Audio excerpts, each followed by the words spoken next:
შემოიყვანეს თეთრი ნაცრისფერი ბავშვი. და რა ვიცი, მეგონა რომ წაიქცევა ეხლა და ეგ არის და ანუ აშკარად ცუდად იყო. გიორგი გორგაძის დედის განწირულმა ყვირილმა დღეს მოსამართლე თამარ მჭედრიშვილიც კი შეძრა. სინდისის პატიმარი სხდომათა დარბაზში ცუდად გახდა და ექიმების დახმარება დასჭირდა. ირკვევა რომ გორგაძეს ფილტვების ანთება ჰქონდა და კვლევები სჭირდებოდა. ოჯახი 21 წლის პატიმრის კლინიკაში გადაყვანას ითხოვდა, თუმცა სამედიცინო კვლევებზე უარის თქმის შემდეგ სინდისის პატიმარი იძულებული გახდა პროცესი დაეტოვებინა და ციხეში დაბრუნებული იყო. მოთხოვნა მქონდა ის, რომ გიორგი გადაეყვანა დაწესებულებაში, სადაც ჩაუტარდებოდა გამოკლება რა ჭირდა ბავშვს. იმიტომ რომ მანამდე ქონდა, ეხლა მორჩა ნემსების გაკეთება, ფილტვების ანთება ქონდა და არ ვიცი ბავშვის ჯანმრთელობა. სასწრაფოდ ძლივს მოვიდა და უარი მითხრეს გადაყვანაზე, სასწრაფო მითხრა, რომ ჩვენ არ გვაქვს უფლება რომ გადავიყვანოთო. 21 წლის გორგაძე იმდენად სუდად იყო, რომ ბოლოს თავად ითხოვა ციხეში დაბრუნება. ადვოკატებმა პენიტენციურ სამსახურს უკვე მიმართეს. ოჯახი გორგაძის შესაბამის დაწესებულებაში გადაყვანას და კვლევების ჩატარებას ითხოვს. ჩვენ შევიტანეთ განცხადება საქართველოს ფედერალურ პენიტენციურ სამსახურში, სადაც ვითხოვთ გორგაძის გადაყვანას შესაბამის სამკურნალო დაწესებულებაში, რაც მას ჩაუტარდეს სრულფასოვანი სამედიცინო კვლევები პრობლემის აღმოსაყრელად.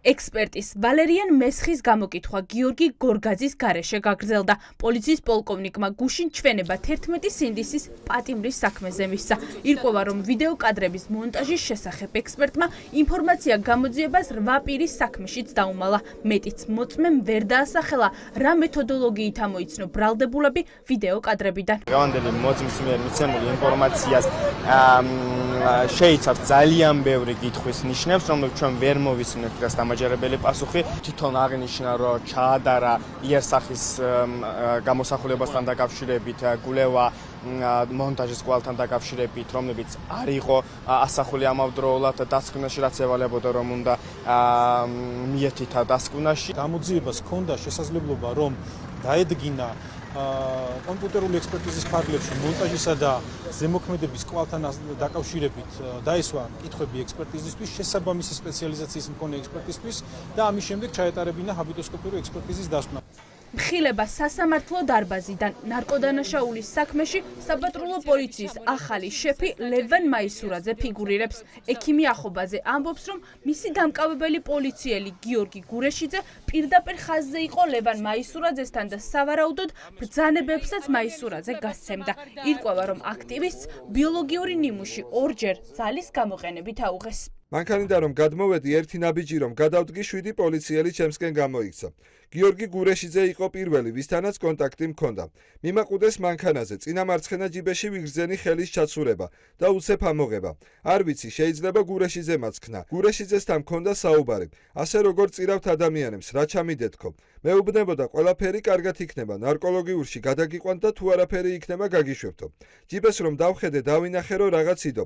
დავინახე რომ გურეშიძე ლევან მაისურაძეს ურეკავდა. რაღაც მომენტში მითითება გაიცა და ეწყო ჩხრეკა. ცენტრალურ კრიმინალურში რომ მიმიყვანეს, რაღაც მომენტში მე და ალექსი კობერიძე დავრჩით მარტო. მითხრა უნდა გაგჩხრიკო. გამხადეს ტანსაცმელი.